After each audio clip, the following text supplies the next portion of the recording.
But when you say parliamentary, you know that the Constitution of Nigeria says it's a presidential system.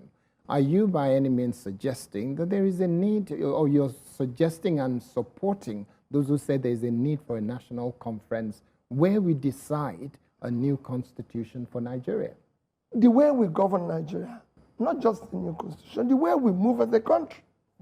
Yes, I support that, but then we need to also have, we can keep, even if we keep the presidential, there must be a bit of tweak to the parliamentary setting where it will be properly explained, all these expenditures, because the waste is incredible.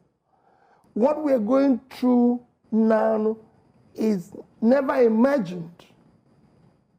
So how do you constitutionally, and I know you have never said or claimed to be a lawyer, but when you look as a politician who's been in the political domain in Nigeria for many years, how do you think it's going to be possible for Nigeria to have a constitution that says this level of wastage is not acceptable and this number of ministers in Nigeria and assistants and special assistants and senior special assistants will no longer be constitutional? How do you think that can be factored in? I don't think it's a constitutional thing.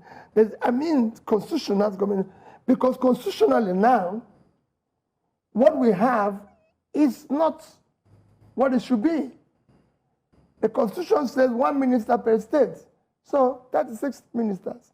We have 40-something. So it's not a constitutional thing. Should that be adjusted to maybe about 20 or even 16? No, it's a leadership problem. It's a leadership problem. It's getting leaders that are conscious of the fact that our resources has to be prioritized in key development areas that makes a difference. It has nothing to do with it. Yes, we need to tweak the Constitution for what I said earlier.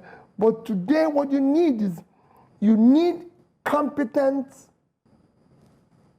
leaders that have compassion and are dedicated to prioritizing the resources of the government to key development areas, which are health, education, pulling people out of securing the country, making sure things work.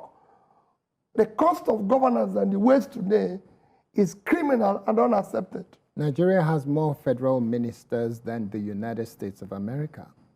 How do you begin to comprehend and understand why we need so many? Would you suggest that if you were to become the president of Nigeria at some point in the future, you will definitely reduce the number of ministers to how many?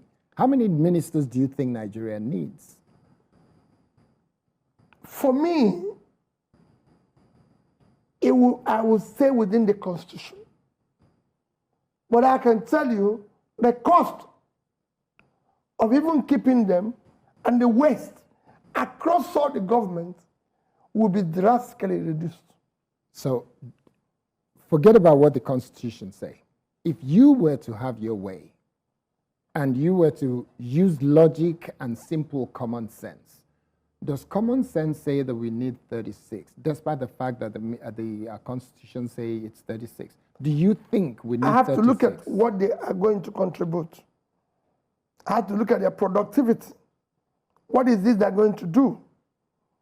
Just like I always said, it is just not the number of people. What are they doing? If they are required and they have something they're doing, yes. But that what they're doing will be measurable. People have to feel it and know why they're engaged. Okay, what I'm really trying to pin you down to tell me is, if you have your way and you have executive order that gives you permission to choose how many ministers you want to work with, would you like to have 6 or 10 or 20 or just say 36 is the number, I am happy to work with 36? Thank you very much. I won't tell you exactly what I'm going to use here, but I won't go beyond the Constitution. So what do you say to the current government that has gone beyond the Constitution by having more than 36 ministers? They should stick to the Constitution and do the right thing.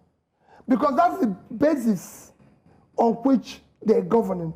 That is what they sworn oath to keep. the oath is to respect and keep the Constitution. So you live within it. That is actually the essence of what you're doing. So would you call the action of the current government and the support that they've got from the National Assembly, would you describe it as illegal and unconstitutional? Yes, it is. Because you're not working with the Constitution. You have to work with the Constitution.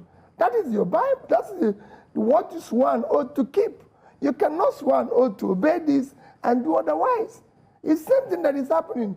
Whether you're talking about issues of mismanagement of resources, corruption, everything, you're going out of the oath you swore to uphold.